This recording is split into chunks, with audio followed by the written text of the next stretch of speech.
Kita tuh kadang-kala kurang bersyukur. Kristen tuh enak loh. Ibadahnya cuma seminggu sekali. Saudara sepupu kita 5 kali. Kenapa kita kebaktian seminggu sekali? Tahu nggak kenapa? Karena bayarnya 10%. Itu berhubungan, saudara-saudara. Makanya saya tidak pernah tertarik perdebatan tentang perpuluhan. Orang kalau nggak mau bayar perpuluhan, nggak apa-apa. Semua hamba-hamba Tuhan yang bilang nggak usah bayar perpuluhan, nggak apa-apa. Bayar 2,5. Nggak usah 10%, 2,5. Tapi sembayangnya 5 kali sehari. Iya dong, enak aja. Udah cuma 2,5 mau seminggu sekali. Beda kelas. Dari mana masuk gereja langsung masuk. Kita orang Islam diajarin bersih sebelum sembahyang, cuci semuanya. Saya bilang lu 2,5. Gue 10%, bukan berarti gue jorok. Disucikan oleh darah Yesus. Nggak usah tepuk tangan, lu 10 apa 2,5? Yang enak aja, amin. Persembahan 2,5%. Iya.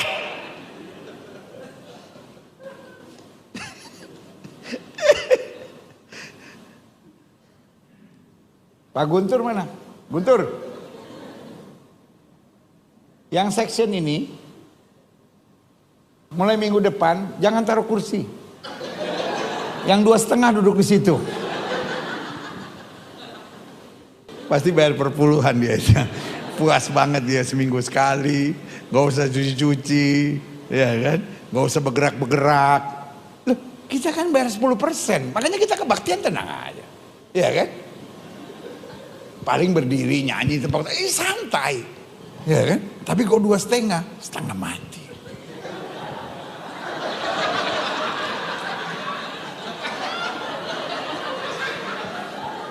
Yang paling berat terakhirnya mesti lipat kaki. Nggak semua orang bisa, iya kan?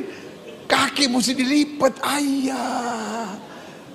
Tapi ya udahlah 2,5.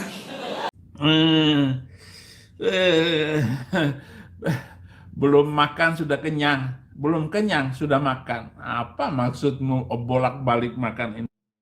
Artinya apa, Mbak Udin? Dokter akal, si Julius, Hidayah Mu'alaf Center, channelnya itu channel sudronisasi. Hehehe, makasih Mbak Udin.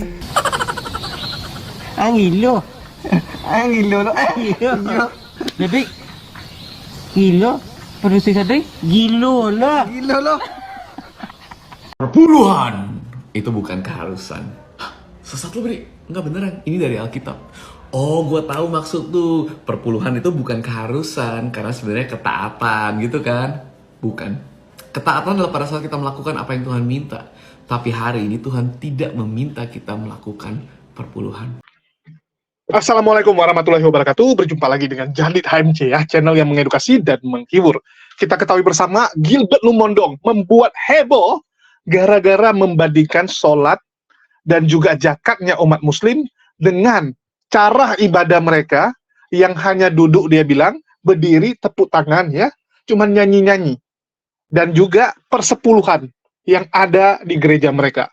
Ini benar-benar bagus sekali ya teman-teman. Dengan viralnya ini, saya berani bilang, saya berani katakan, akan banyak orang-orang Kristen yang mulai mempelajari tentang zakat yang sebenarnya. Dan dengan mereka pelajari, mereka akan melihat, loh kok Islam ini luar biasa ya. Yang mereka kedepankan adalah fakir miskin. Yang mereka bantu adalah orang-orang susah. Seperti yang diajarkan oleh Yesus, yang ada di Bible, Yakobus 1:27. Bunyinya, ibadah yang murni dan yang tak bercacat di hadapan Allah, Bapa kita, ialah mengunjungi yatim piatu dan janda-janda dalam kesusahan mereka. Ya. Ini ajaran yang ada di Bible. Artinya apa? Ajarannya adalah membantu fakir miskin, membantu orang-orang yang susah. Kok yang menjalankan Islam? Ya, kok yang menjalankan Islam ini? Bukan gereja, bukan Kristen sekarang.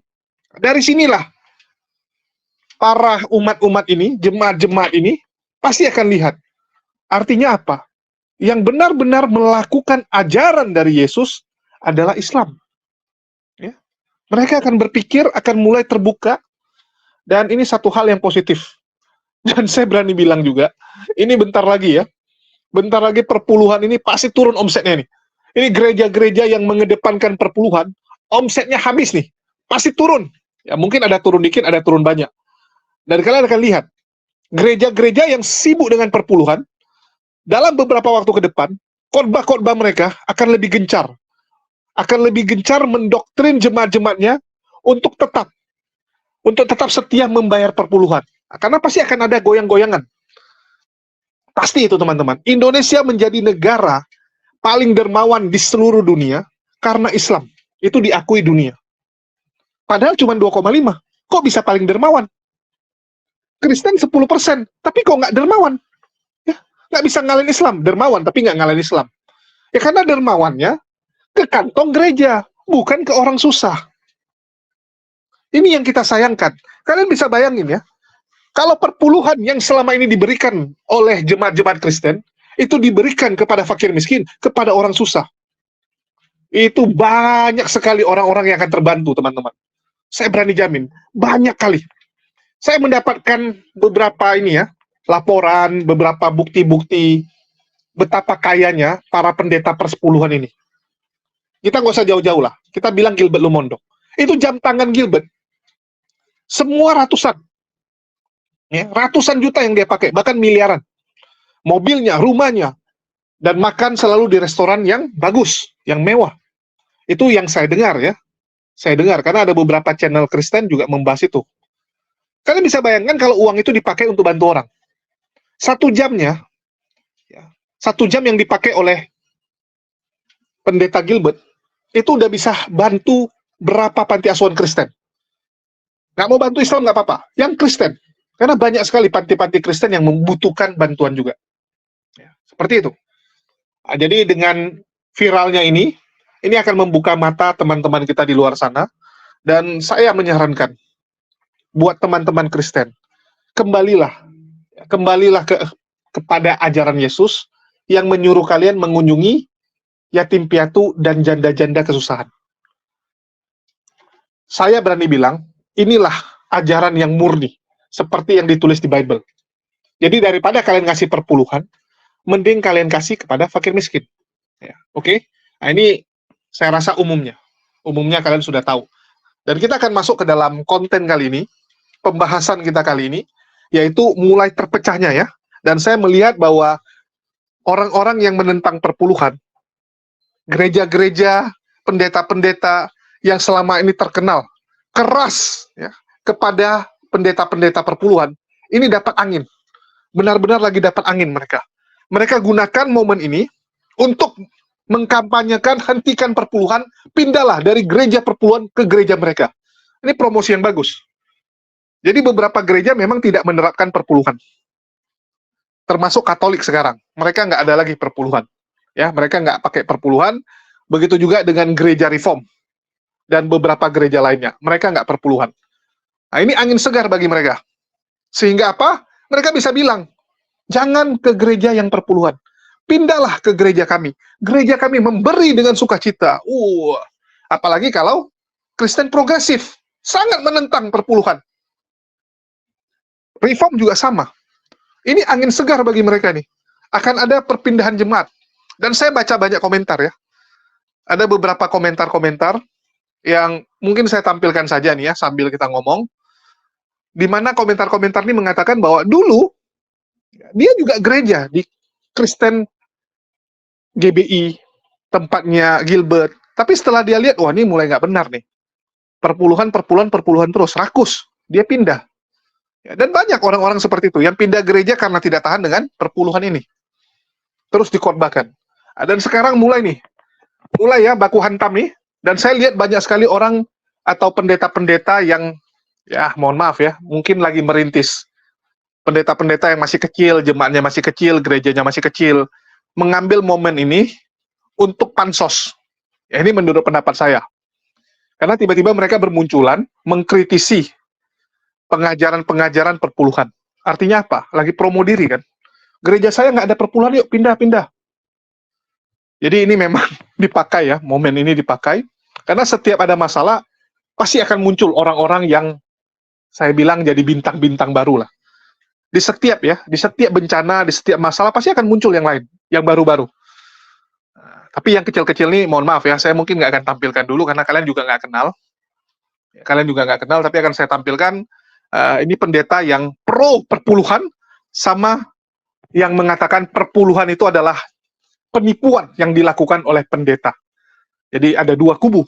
Ya, gara-gara Gilbert Lumondong, perpecahan antar Kristen yang mendukung perpuluhan, dan yang sangat anti perpuluhan ini makin panas. Gara-gara Gilbert pecah dua lagi nih. Ya, bukan oneness, Unitarian, bukan Tritunggal nih. Yang ribut sekarang, ya bukan hanya kemarin Kristen progresif lawan Kristen konvensional. Nah, ini lagi nih, Kristen yang pro perpuluhan, yang kontra perpuluhan. Ya kita tampilkan. Mau tampilkan yang mana dulu? Kita tampilkan dulu yang tidak suka perpuluhan ya. Kita tampilkan yang tidak suka dulu.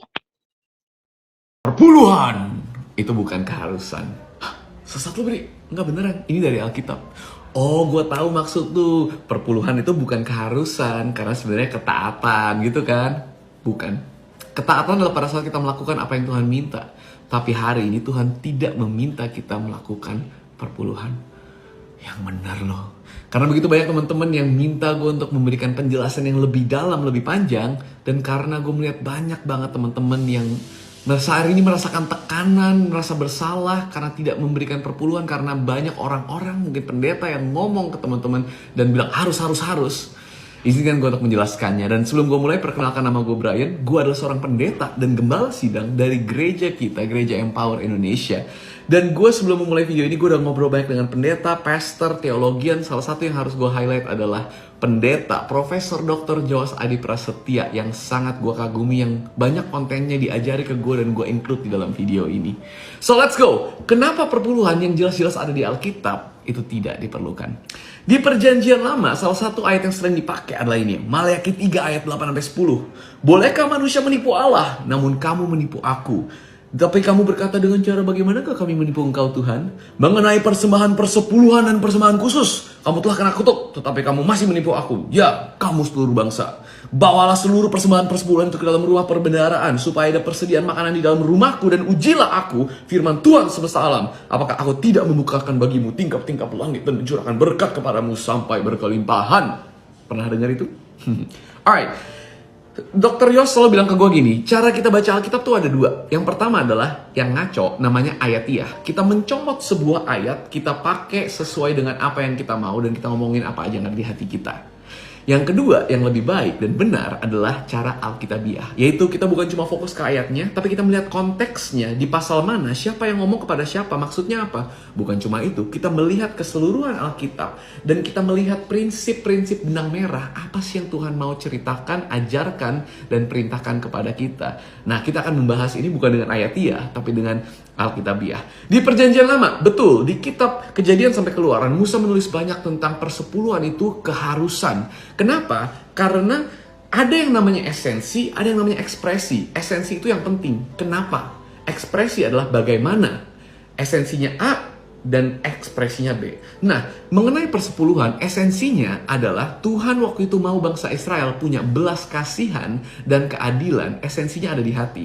Ekspresinya pada waktu itu adalah dengan persepuluhan. Jadi basically Tuhan bilang ke bangsa Israel seperti ini, berkali-kali di hukum Musa. Lu kan udah punya duit, lu bisa menghasilkan. Ada yang dapat banyak, ada yang dapat dikit, ada yang bukan duit waktu itu kebanyakan. Makanan, binatang, sayur-sayuran. Nah, tolong dong kasih 10% kepada saudara lu yang gak punya. Saudara lu yang tidak kecukupan. Siapakah mereka? Mereka adalah, kategorinya masuk di sini adalah janda miskin, anak yatim, dan suku Lewi. Siapa itu suku Lewi? Suku Lewi adalah suku di bangsa Israel yang mereka jadi kayak kalau hari ini tuh pendeta full time. Mereka harus bekerja 100%, 1000% buat Tuhan. Dan mereka nggak boleh kerja yang lain. Mereka nggak boleh punya harta, mereka nggak boleh punya tanah, mereka nggak boleh punya barang-barang apapun juga. Nah, karena itulah status mereka secara finansial dan sosial rendah, serendah anak yatim dan janda miskin. Dan Tuhan bilang ke semua orang-orang Israel, kasih 10%. Buat gue kasih ke mereka. Kenapa? Karena di perjanjian lama, sebelum roh Tuhan dicurahkan, semua yang bangsa Israel harus lakukan, apa yang Tuhan perintahkan, itu lewat yang namanya pendeta dan gereja. Jadi Tuhan, manusia, umatnya, itu nggak ada hubungan langsung. Ada pendeta dan gereja di tengah-tengahnya. Jadi kasih ke gereja, gereja yang kasih ke mereka. Right? Itulah kenapa ada. Sekarang, Tuhan Yesus datang, dia mati di atas kayu salib, dia bangkit pada hari yang ketiga, dia menggenapi perjanjian lama, dia tidak meniadakan apapun, tapi dia menggenapinya. Ada hal-hal yang stop dan tidak berlanjut ke perjanjian baru, tapi ada hal-hal yang lanjut sampai hari ini dan berubah. Contohnya apa? Contohnya di perjanjian lama, kita nggak boleh makan babi, kita nggak boleh makan seafood yang nggak bersisik, dan kita nggak boleh potong jambang. Kita hari ini melakukan itu semua kan? Betul, karena ada hal-hal yang tidak lanjut, ada hal-hal yang lanjut. Jadi, lanjut atau enggak? Lebih tepatnya, perpuluhan lanjut atau enggak? Semua aturan hukum Taurat itu bisa dibagi menjadi 3 kategori. Kategori pertama adalah seremonial, yang kedua adalah moral, yang ketiga adalah teknikal. Kita belajar dikit ya hari ini. Seremonial adalah hal-hal yang dilakukan menggambarkan Kristus. Contohnya, menyembelih kurban kalau minta maaf udah berdosa, mesbah dupa. Hal-hal seperti ini tuh sudah tidak dilakukan karena Kristus sudah menggenapinya, dan hari ini kita nggak melakukan itu. Kita nggak perlu potong korban karena Tuhan adalah korban yang sempurna, dikorbankan untuk menebus darah kita, untuk menebus darahnya, menebus dosa kita. Nah, seremonial nggak lanjut. Moral lanjut banget karena semua 10 perintah Allah, jangan membunuh, jangan mencuri, jangan berzina, sampai hari ini bukan hanya ada, tapi Tuhan menaikkannya. Kalau dulu berdosa cuma kalau kita ngebunuh, sekarang Tuhan bilang marah aja dosa. Dulu berdosa kalau berzina, sekarang Tuhan bilang lu horny aja udah dosa. Kalau yang seremonial ditiadakan, yang moral dinaikkan. Nah, ada yang ketiga, teknikal. Peraturan teknikal ini ada karena ada kebutuhan. Waktu itu kebutuhannya seperti yang tadi gue jelaskan, makanya ada persepuluhan. Hari ini pertanyaannya, masih dibutuhkan atau enggak? Karena kalau tidak dibutuhkan, maka udah nggak lanjut. Jawabannya gimana? Simple. Brian, kan hari ini ada pendeta full time. Betul, tapi apakah mereka suku Lewi? Apa bedanya? Pendeta full time, suku Lewi sama-sama bekerja untuk Tuhan. Tapi, pertama, apakah pendeta tidak boleh kerja dan mencari uang di luar gereja? Tentu boleh. Tapi zaman dulu suku Lewi tidak boleh. Kedua, apakah pendeta tidak boleh memiliki rumah dan tidak boleh punya motor, aset, barang apapun juga? Oh, boleh dong. Suku Lewi dulu tidak boleh. Apakah pendeta, ini yang menurut gue paling penting, statusnya sama rendahnya dengan anak yatim, janda miskin, dan sama tidak berdayanya secara finansial? Kalau yang ketiga ini jawabannya adalah, iya Brian, pendeta gue seperti itu. Maka please saat ini gue pengen ngomong sama lu, please punya belas kasihan dan keadilan lah. Dan berikanlah sebagian harta lu kepada pendeta itu, kepada gereja itu, agar taraf hidup mereka bisa dinaikkan. Bukan tentang perpuluhan, tapi tentang belas kasihan lu. Tapi kebanyakan pendeta seperti gue dan Karen, kita diberkati Tuhan. Kita tidak memerlukan itu. Gitu. Nah, jadi gimana? Apakah itu lanjut atau tidak? Untuk gue secara pribadi, untuk banyak orang di luar sana, untuk banyak pendeta di luar sana, banyak gereja yang tradisional, mereka percaya bersama-sama bahwa perpuluhan tidak dilanjutkan lagi, tidak diharuskan lagi hari ini. Apakah artinya kita tidak memberikan ke gereja? Tentu saja kita boleh. Karena Tuhan bukan mengajar, gini, Tuhan gak butuh 10% duit kita. Dia itu kaya, tapi dia mau 100% hati kita. Makanya di perjanjian baru, Paulus, si penulis 2/3 perjanjian baru, dia ngomong berkali-kali kepada gereja yang dia tanam, dia ngomong tentang uang berkali-kali. Tapi tidak sekalipun dia ngomong tentang perpuluhan. Bahkan ada satu kali di Korintus 16-21, Paulus lagi datang ke Korintus untuk minta jemaat di sana ngumpulin duit untuk dikasih ke jemaat di Yerusalem, karena jemaat di Yerusalem lagi membutuhkan. Dia bisa aja ngomongin menggunakan metode yang namanya perpuluhan untuk ngumpulin duit, tapi dia memilih tidak. Kenapa? Karena gue percaya, menurut dia bukan suku Lewi. Bahkan Paulus cari kerjaan di luar sana. Dia bukan suku Lewi, makanya dia tidak mengharuskan perpuluhan. Bagi Paulus perpuluhan itu sudah tidak ada. Kenapa hari ini bagi kita masih nganggap ada? Dan Paulus ngomongin selalu satu hal yang Tuhan Yesus juga ngomongin, yaitu murah hati. Keadilan dan belas kasihan, itulah esensinya. Dan hari ini kita mengikuti contoh Kristus, yaitu dengan hidup keadilan, belas kasihan, dan murah hati, generous. Tuhan tidak butuh 10% duit lu. Ingat itu, dia itu kaya. Tapi dia mau 100% hati lu, hidup lu, termasuk keuangan lu. Yang Tuhan mau itu apa? Tuhan mau kita untuk memiliki mindset bahwa semua yang kita punya itu milik Tuhan. Dan kita adalah pengelola hidup ini, uang ini adalah pengelola. Dan Tuhanlah yang bertahta. Dia mau dimuliakan dengan semua hidup kita, termasuk harta benda kita. Jadi kalau dia taruh di hati lu untuk membeli ke gereja, berilah. Tentunya gue sarankan dengan catatan, gereja itu adalah gereja yang sehat secara finansial, keuangannya jelas, dan lu bisa percaya. Kalau Tuhan minta kita berikan ke janda miskin, orang kurang mampu, berikanlah. Kenapa? Karena dulu harus lewat gereja, sekarang nggak perlu. Sekarang gereja dan pendeta itu udah ditiadakan. Tidak harus lewat gereja dan pendeta baru ketemu Tuhan. Lu nggak harus datang ke hari Minggu untuk ketemu Tuhan. Tuhan, umatnya langsung. Kalau lihat ada gereja bendaharanya istri pendeta, sudah jangan lagi beri apapun ke gereja itu. Keuangan yang dikuasai oleh nyonya pendeta, itu keuangan apa ya? Kalau gereja tidak mau bertobat di dalam keuangan, tidak mau dikelola profesional, gereja itu harusnya tutup. Kenapa terus ada gereja yang menyelewengkan uang jemaat, lalu dipakai dengan tidak bertanggung jawab? Waktu mau dicek kemana uang, oh nyonya pendeta yang kelola. Kemudian perpuluhan dikejar, lalu diselewengkan untuk pribadi. Saudara, gereja harus kejar jemaat perpuluhan. Saudara yang tidak berikan perpuluhan, saudara dosanya besar sekali. Tuhan mau perpuluhan jadi kesempatan engkau berbagian berikan kepada Tuhan. Saya tidak pernah tidak berikan perpuluhan. Saya tidak pernah lalai. Kalau saya dapat tambahan karena saya jadi pembicara di luar, diundang oleh gereja mana, saya selalu akan utamakan perpuluhan. Jemaat harus lakukan hal yang sama. Yang masih tidak setia perpuluhan, kamu harus bertobat. Jika perpuluhanmu tidak setia, engkau tidak mungkin dianggap setia oleh Tuhan. Tuhan mengukur bagaimana engkau perlakukan keuangan. Jadi ingat baik-baik, gereja harus menuntut jemaat berikan perpuluhan. Saya pikir kadang-kadang saya lupa tuntut orang berikan perpuluhan. Tapi ini harus. Kadang-kadang catatan perpuluhan harus dibaca oleh hamba Tuhan. Lalu diselidiki, mana yang belum berikan perpuluhan. Lalu harus ditegur. Kenapa mesti ditegur? Karena itu dosa. Saudara lihat ada orang berzina, langsung ditegur. Saudara lihat ada orang terlibat seks yang tidak beres, harus ditegur. Jemaat yang keuangan tidak beres, wajib ditegur. Maka saya akan ketatkan ini. Saudara yang daftar namanya memberikan perpuluhannya sangat tidak setia, kami akan tegur. Kami akan berikan peringatan kalau perlu. Tapi saudara harus tahu, perpuluhanmu tidak dikelola oleh pendeta. Perpuluhanmu tidak dikelola oleh nyonya pendeta. Perpuluhanmu dikelola oleh bendahara yang bertanggung jawab kepada sinode. Sinode menuntut laporan ketat. Kamu uangnya dikemanakan? Nah, ini sangat-sangat dipertanggungjawabkan. Jadi saya tidak atur uang yang masuk. Saya dan nyonya saya tidak pernah ikut-ikutan apapun. Dan hamba-hamba Tuhan tidak ikut campur di dalam pengelolaan.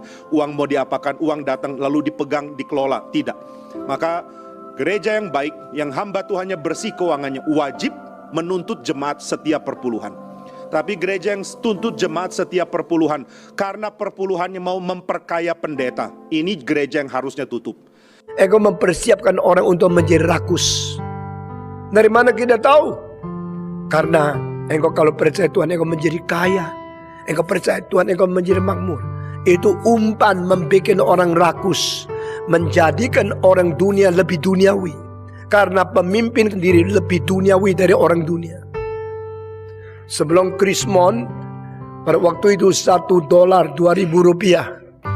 Pada waktu itu sudah ada seorang pendeta yang mempunyai uang deposito di bank atas nama dia sendiri, 18M.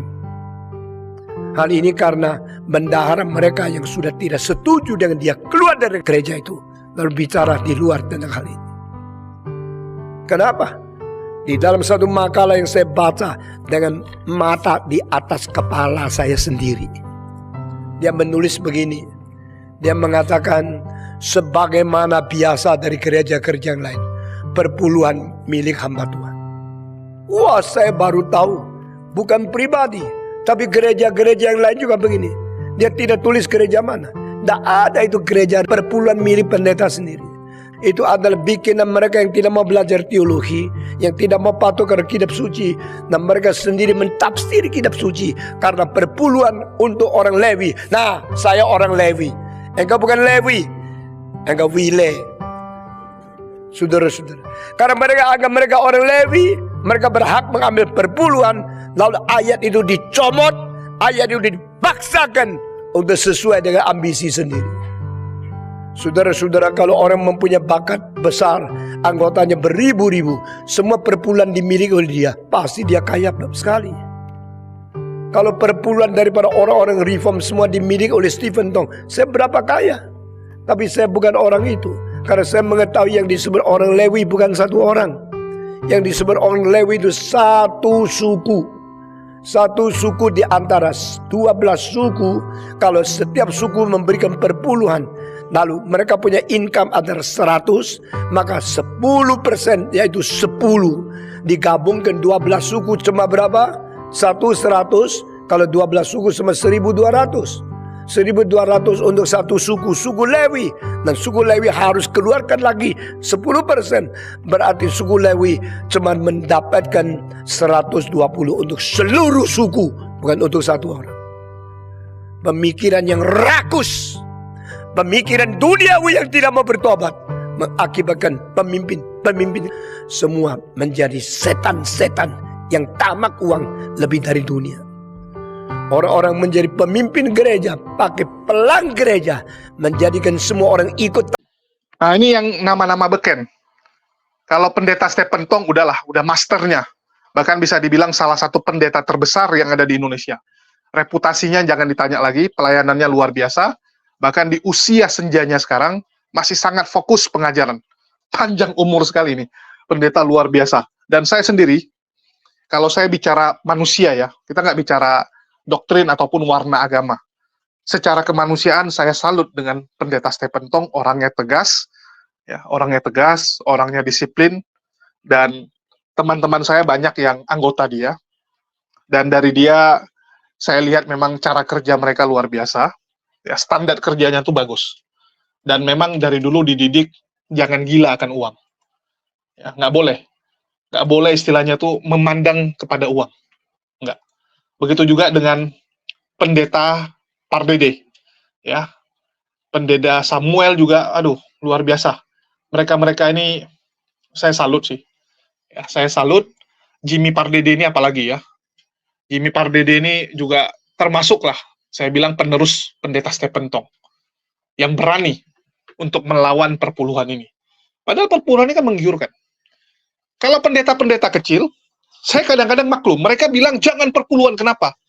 Supaya gereja mereka rame. Nanti gereja mereka udah rame, bisa jadi geser mereka. Kan begitu.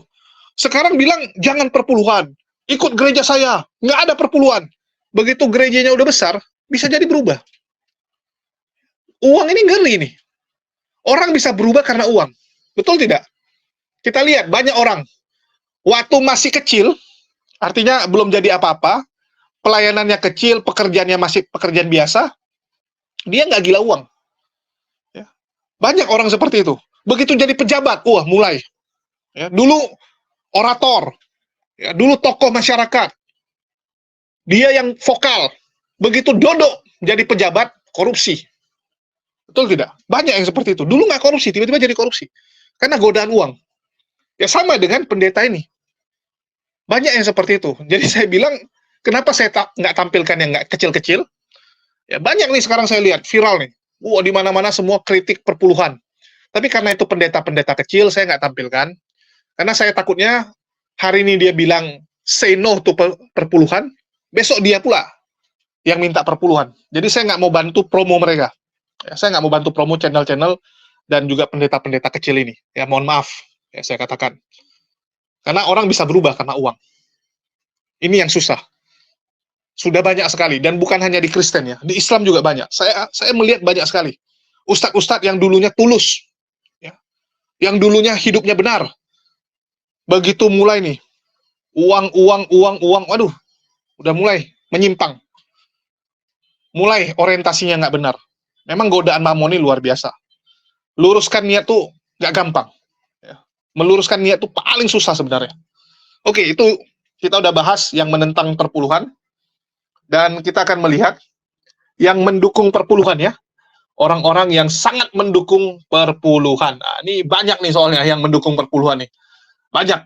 Terutama orang-orang yang terafiliasi, yang kenal cukup dekat dengan ya pendeta Gilbert juga. Ya kelompok-kelompok mereka lah, kalau saya bilang. Dan ini biasanya gereja-gereja yang cukup besar. Kalau kelas-kelas pendeta Muriwali ya dikasih perpuluhan juga nggak ngefek gitu. Jemaatnya sedikit. Kan gitu. Jemaatnya cuma misalnya 20 orang. Ngasih perpuluhan pun cuma berapa? Masih kecil. Tapi kalau gereja besar nih ngasih perpuluhan gede-gede, teman-teman. Jemaatnya banyak. Kan begitu. Oke, kita dengarkan dulu ya. Ini yang pro-pro dengan perpuluhan lah.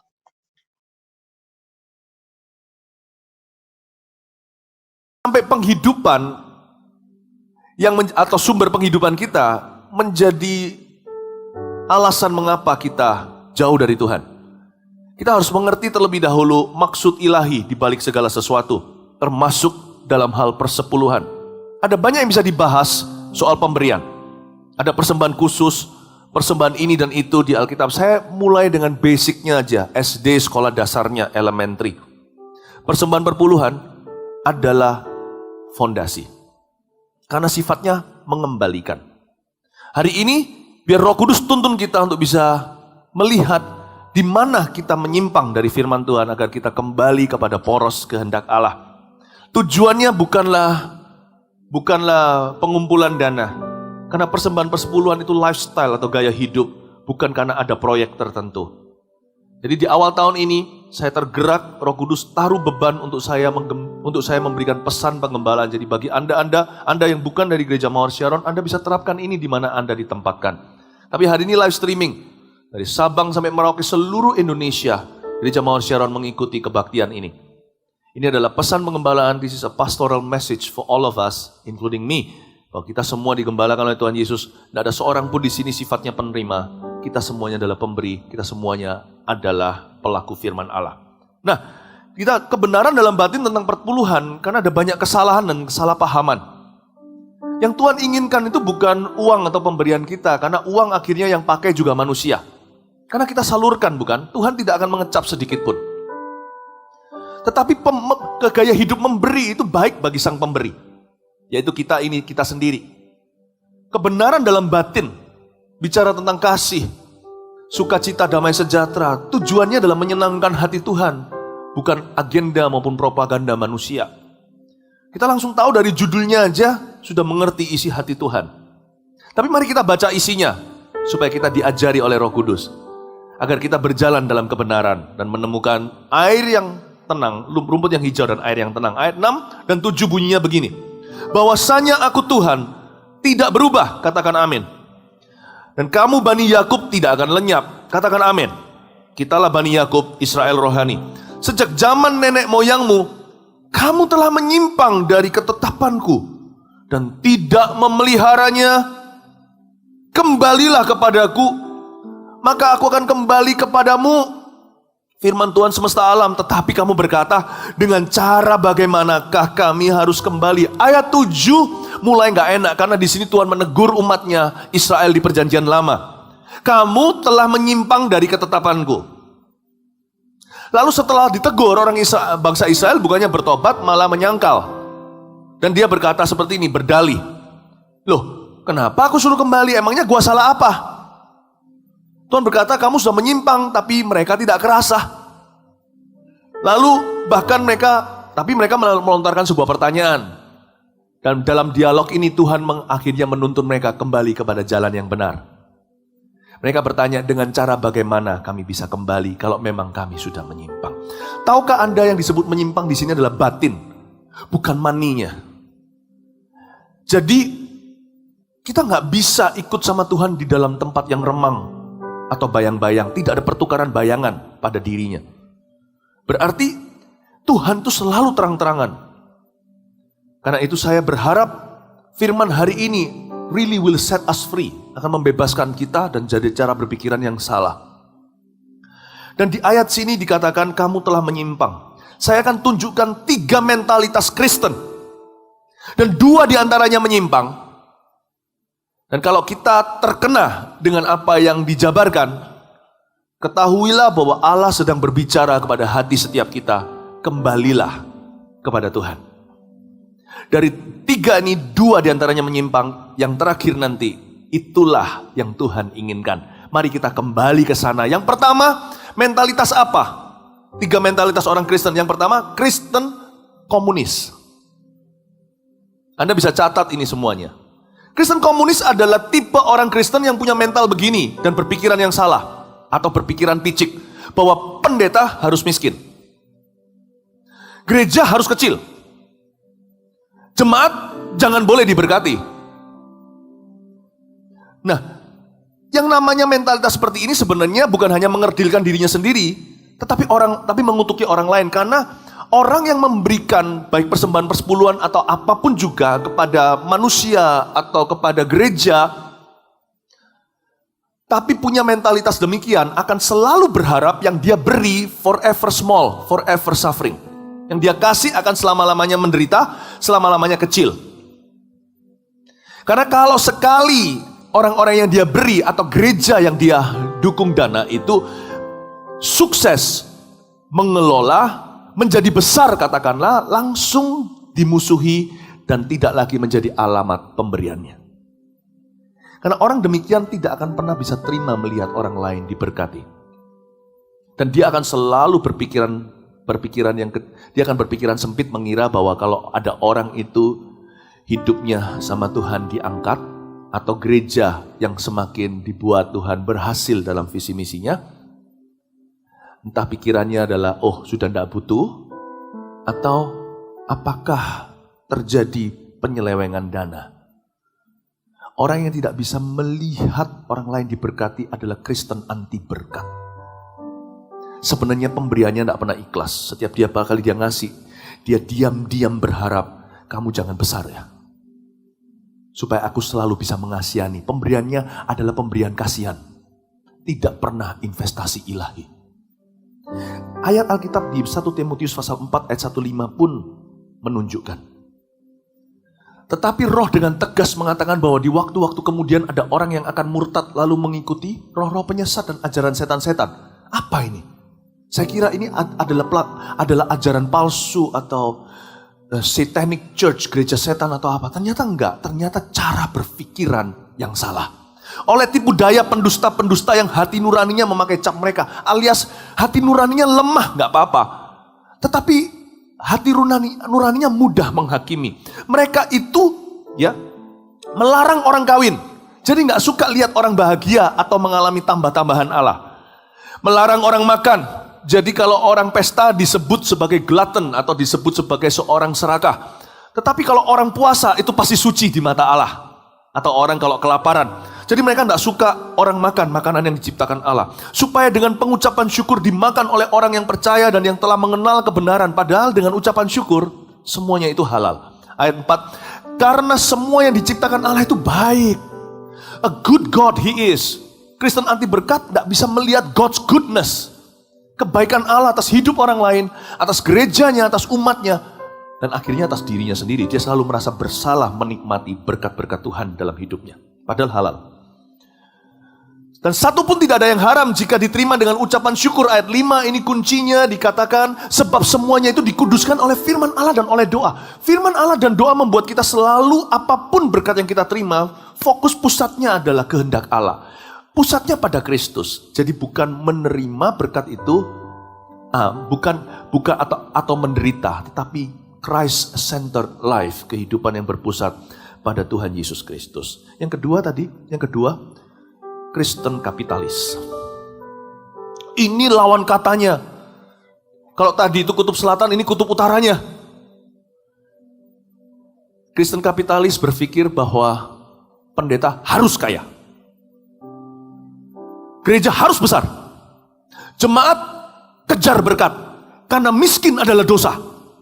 Ini yang saya sebut sebagai Injil kemakmuran. The health and wealth gospel.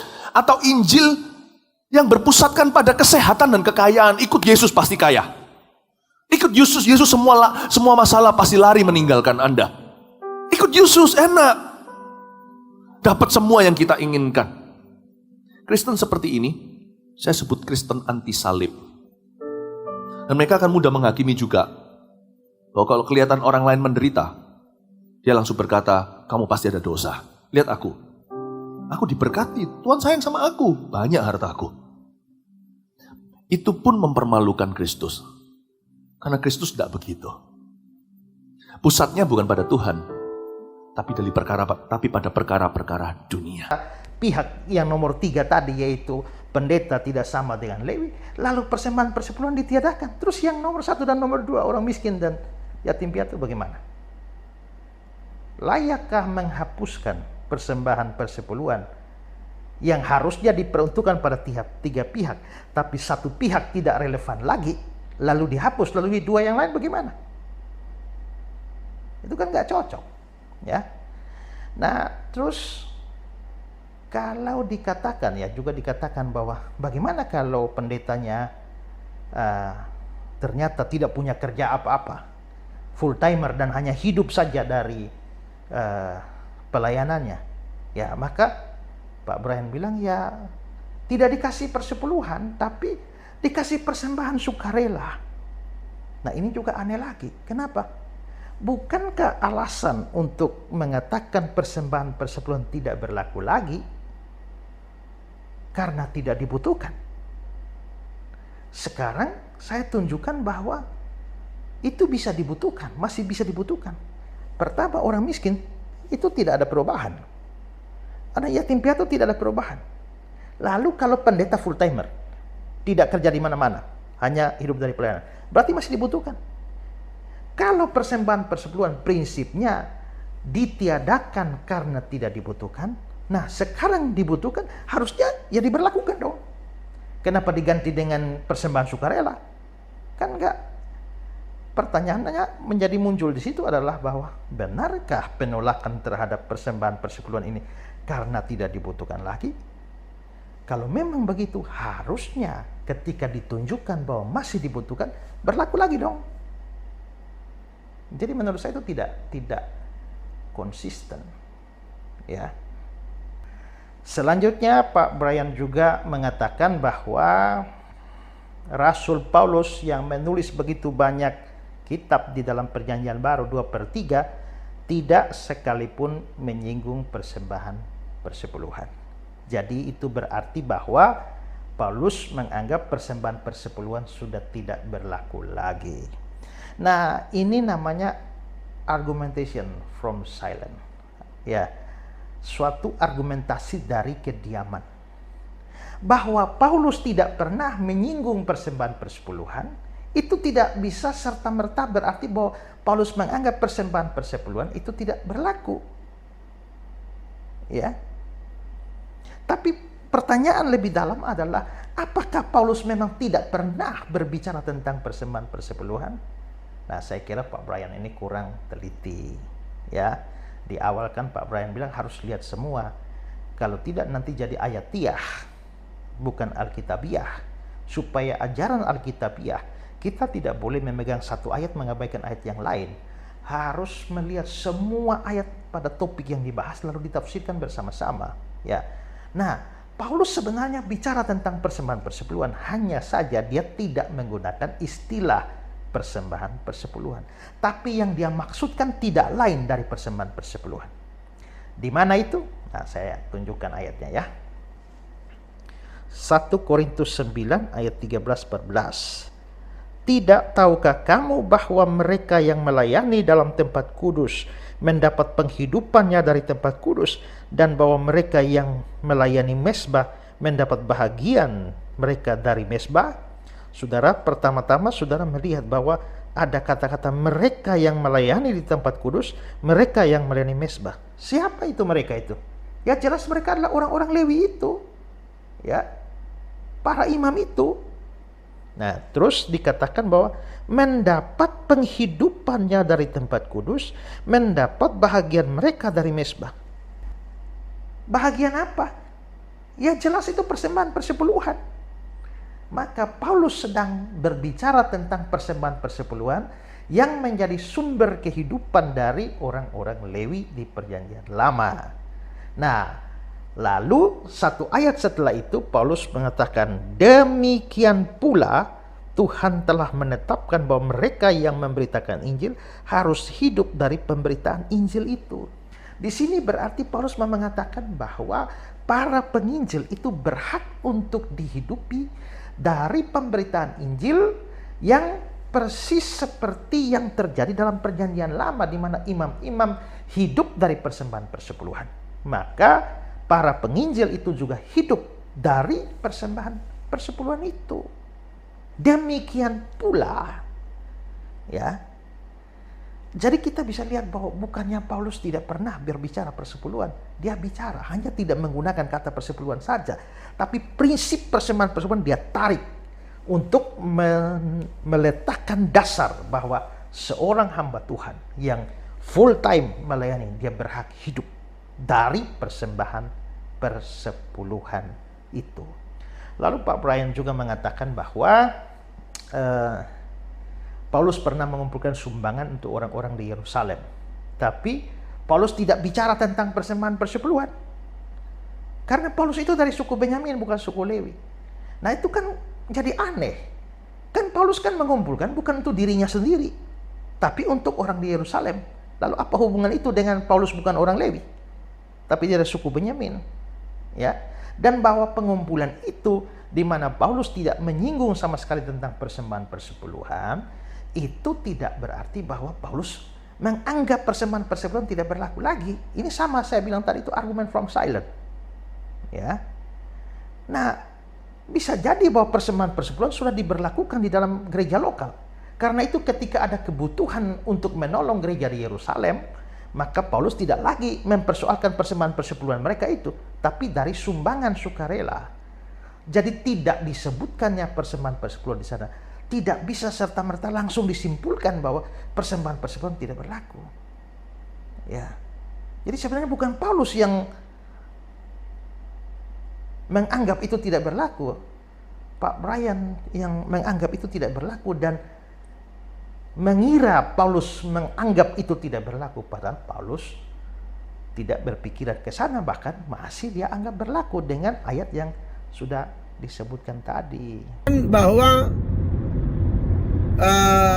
perpuluhan sudah tidak berlaku lagi, gitu loh. Nah ini menurut saya Anda tidak belajar baik-baik, gitu loh. Kalau di perjanjian baru, andai kata tidak ada penekanan tentang perpuluhan, itu bukan berarti perpuluhannya tidak boleh, ya. Itu sikap diam dari Alkitab tidak menuturkan bahwa itu dilarang. Saya contohkan saja bahwa ada hal-hal yang tidak disuruh di Alkitab, tapi kita buat sekarang. Contoh, mana ada Alkitab suruh kita secara tertulis loh ya, ayo khotbah melalui YouTube, itu kan tidak ada. Atau khotbah melalui TikTok seperti yang Brian lakukan, saya lakukan, itu kan tidak ada. Tapi persoalannya itu juga tidak dilarang. Kalau tidak diperintahkan, ya, tapi juga tidak dilarang, maka itu boleh dilakukan. Apalagi kalau kita tahu itu memuliakan Allah kan. Nah, apalagi perpuluhan.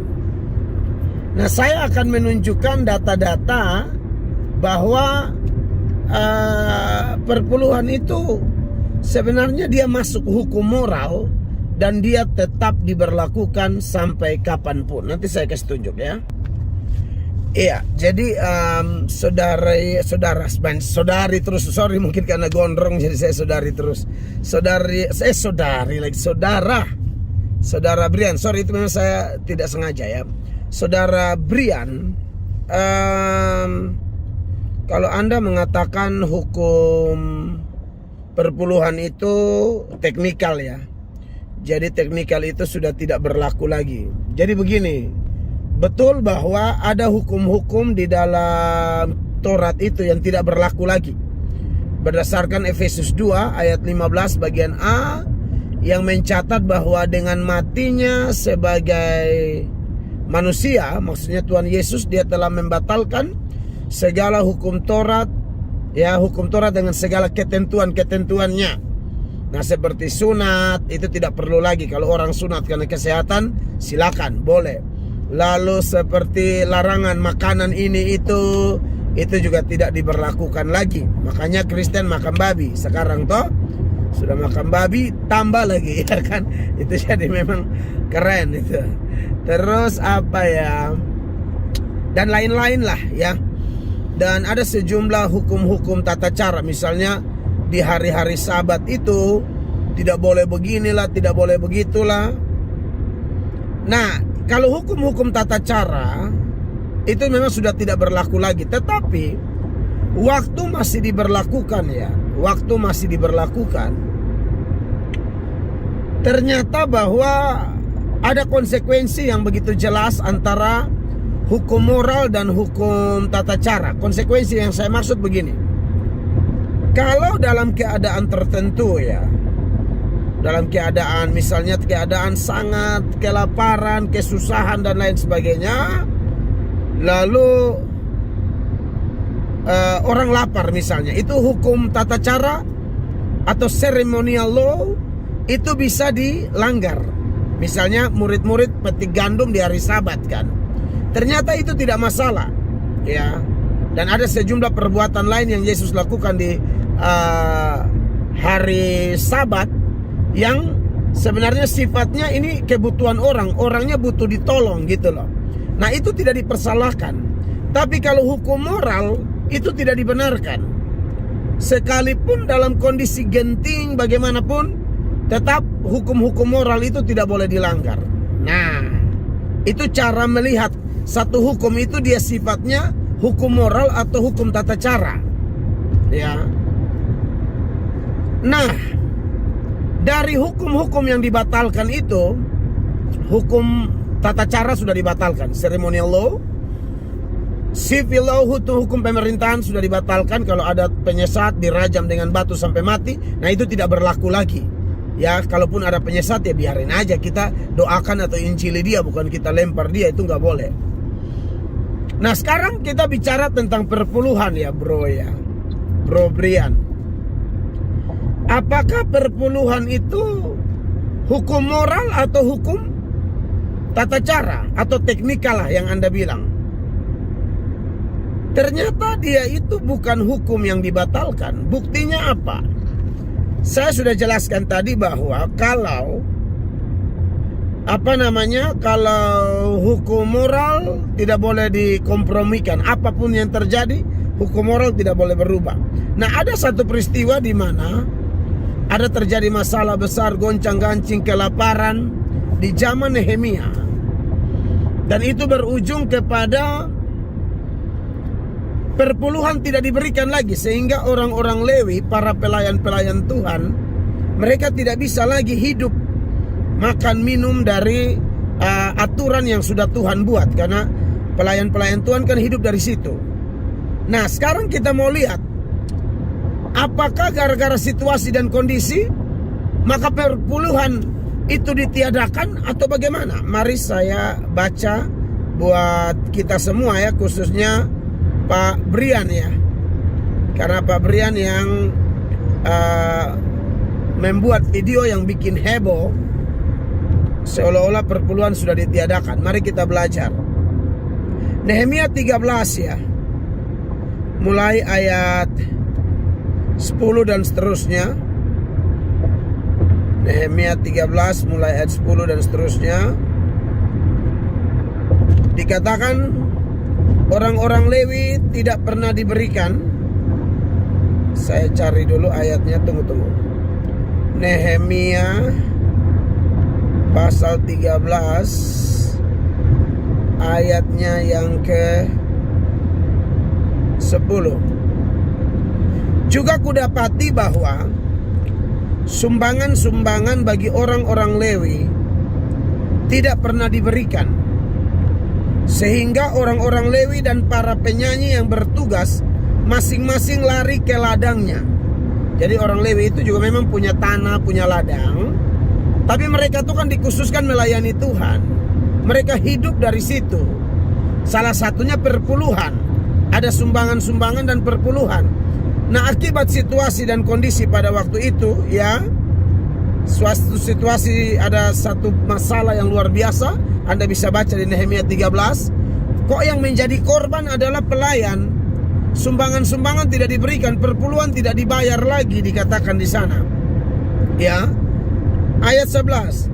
Aku menyesali para penguasa, kataku, mengapa rumah Allah dibiarkan begitu saja? Lalu ku kumpulkan orang-orang Lewi itu dan ku kembalikan pada tempatnya. Jadi kembali ke panggilan mereka. Ayat 12. Maka seluruh orang Yehuda membawa lagi, garis bawahi, membawa lagi persembahan persepuluhan daripada gandum, anggur, dan minyak ke perbendaharaan, dan seterusnya. Jadi dari data ini ketahuan bahwa ini sebenarnya hukum moral. Karena saya sudah bilang tadi, kalau hukum tata cara waktu itu boleh dilanggar, hukum moral tidak boleh, bro. Nah, disinilah bro sebenarnya ayatia, bro tidak alkitabiah. Bro tekankan harus alkitabiah, padahal bro sendiri tidak alkitabiah. Nah, ini kita sesama orang Kristen nih, kita saling memberi masukan. Anda jangan mengajarkan orang sehingga semua orang yang tidak biasa bayar perpuluhan itu tetap ada dalam dosa itu. Tidak boleh. Anda menyusahkan banyak orang, karena itu Anda mendorong orang melawan Tuhan. Begitu. Ya. Lalu Anda bilang Paulus tidak pernah mengajarkan perpuluhan lagi. Nah, ini juga Anda kurang baca Alkitab. Nah, disinilah kita saling mengisi ya. Kata siapa Paulus tidak pernah membahas perpuluhan. Paulus itu membahas perpuluhan, tapi dia pakai istilah yang lain. Ya, mari saya bacakan bagi Anda 1 Korintus 9 mulai ayat 13. Ini Paulus yang ngomong loh ya. Anda kan bawa nama Paulus dalam video Anda, makanya saya tanggapi nih. Ya, Paulus bilang begini dalam 1 Korintus 9 ayat 13. Tidak tahukah kamu bahwa mereka yang melayani dalam tempat kudus mendapat penghidupannya dari tempat kudus itu, dan bahwa mereka yang melayani mezbah mendapat bahagian mereka dari mezbah itu? Dia tidak menyebut istilah perpuluhan, tapi dengan dia mengangkat teks ini bicara tentang perpuluhan. Bahwa pelayan-pelayan mezbah makan dari situ, saudara Brian. Ya. Lalu dia melanjutkan di ayat 14. Demikian pula Tuhan telah menetapkan bahwa mereka yang memberitakan Injil harus hidup dari pemberitaan Injil itu. Nah, jadi sorry bro Brian, kita harus saling memberi masukan supaya Anda jangan semangat tapi ternyata Anda tidak memahami.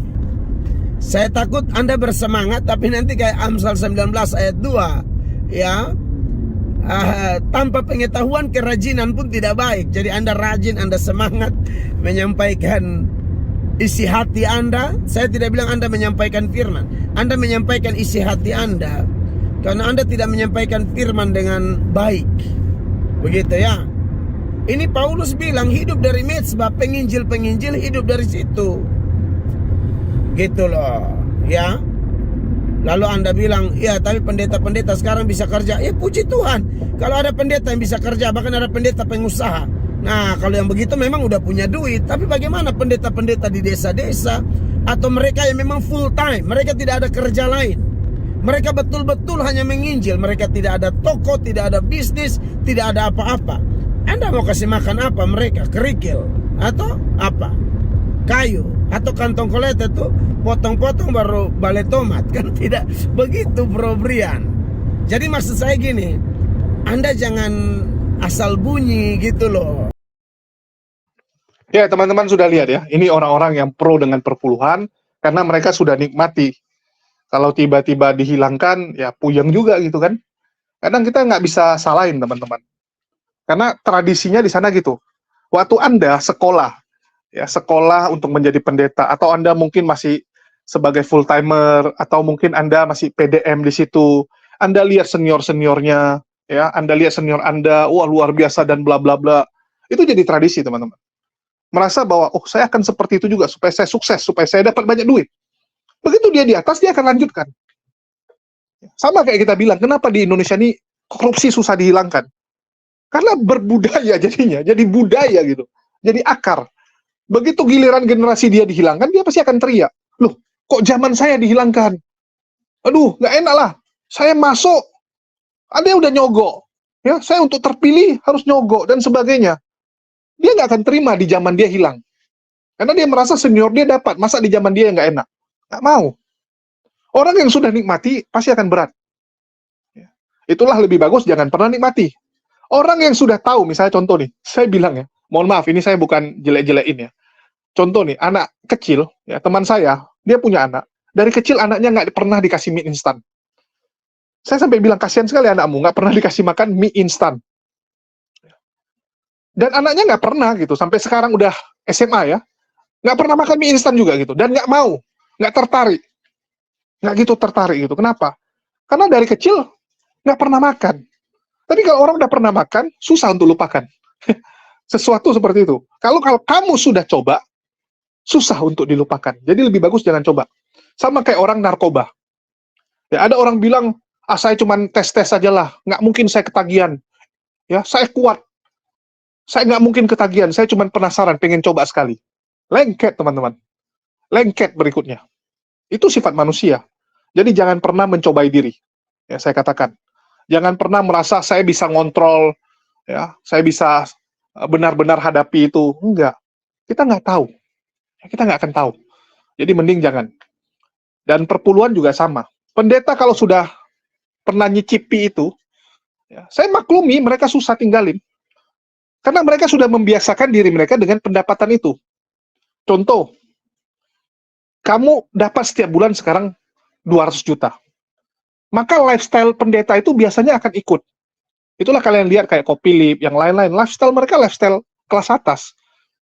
Gilbert, ya, dibilang sering makan di restoran mewah. Bahkan si Alvin Lim ngomel-ngomel kan. Kenapa? Karena memang mengikuti kan. Pendapatannya mengikuti lifestyle dia. Kalau tiba-tiba disuruh hilangkan perpuluhan, 200 juta drop ke 50. Mampus teman-teman. Padahal 50 juta sebulan juga masih banyak. Betul tidak? 50 juta sebulan masih banyak. Tapi dia nggak bisa, karena lifestyle-nya lifestyle 200. Mungkin dia ada cicilan ya, cicilan rumah ditotalin ada 80, cicilan mobil ada 30, ya belum lagi ada cicilan ya kartu kredit, anak sekolah dan sebagainya. Nggak bisa. Itulah kenapa kalian bisa lihat tuh banyak orang kaya begitu jatuh susah naiknya. Padahal ilmunya ada, pengalamannya ada. Kenapa dia susah naik? Lifestyle-nya nggak bisa ngikut. Udah kebiasaan makan enak, tiba-tiba disuruh makan nggak enak, berat dia. Berat. Terakhir yang dia lakukan apa? Jual sana, jual sini, sisa-sisa barang. Hutang sana, hutang sini. Padahal dengan sisa aset dia bisa mulai lagi tuh dari nol, naik ke atas. Tapi karena lifestyle-nya nggak bisa ngikut, berat. Jadi, saya maklumi gitu, kalau pendeta-pendeta perpuluhan ini berat untuk meninggalkan perpuluhan. Ini pasti ngomel semua nih. Ini pendeta-pendeta nih, pasti semua ngomel nih. Bilang ini gara-gara si Gilbert nih. Kita pasti dipertanyakan juga nih, sama jemaat kita. Pak, kenapa perpuluhan kita beda sama Islam? Islam bantuin orang susah. Gereja mana? Mana gereja nih? Ada bantuin nggak ke panti asuhan? Pasti dipertanyakan nih sama jemaat udah mulai. Kalian lihat nih. Saya berani jamin gitu. Pasti jemaat akan bilang kan, 2,5 bantu orang. 10% kok nggak ada laporannya. Ya minimal kasih kayak 2,5-nya, 7,5 ke gereja, 2,5 ke orang-orang susah. Pasti akan diminta seperti itu. Akan dimintain itu teman-teman. Kalian lihat saja. Ya, jadi dengan adanya Gilbert ini bagus. Membuka mata orang. Dan kita akan memanen jiwa-jiwa baru ya kalau saya bilang. Domba-domba yang kembali menjadi hamba. Ya. Dari kita akan buka pintu selebar-lebarnya untuk teman-teman berdiskusi dan belajar tentang Islam. Itulah kenapa konten kita begitu fokus nih ya, dengan pengajaran Ustadz Felix Xiao, Ustadz Adi Hidayat, ya. Kenapa? Supaya mereka tahu beda kita sama mereka apa. Jadi ini adalah hal yang positif ya saya katakan, dan saya senang ikut ambil bagian dalam memviralkan Gilbert Lumondong yang membandingkan zakat dan perpuluhan dia. Ya, ini memang luar biasa cara Allah. Ya, kalau mau dipikir, gimana ceritanya tiba-tiba meledak ini ya, dalam hitungan berapa hari aja. Saya pun terkejut. Oke, mungkin itu aja yang bisa saya sampaikan. Makasih buat teman-teman semua yang udah nyimak dan mendukung channel ini. Dan kalau kalian sendiri nih yang pro perpuluhan atau yang kontra perpuluhan, silahkan tulis pendapat kalian di kolom komentar. Makasih buat teman-teman semua yang udah nyimak. Di akhir kata saya ucapkan wassalamualaikum warahmatullahi wabarakatuh. Sampai jumpa di lain kesempatan.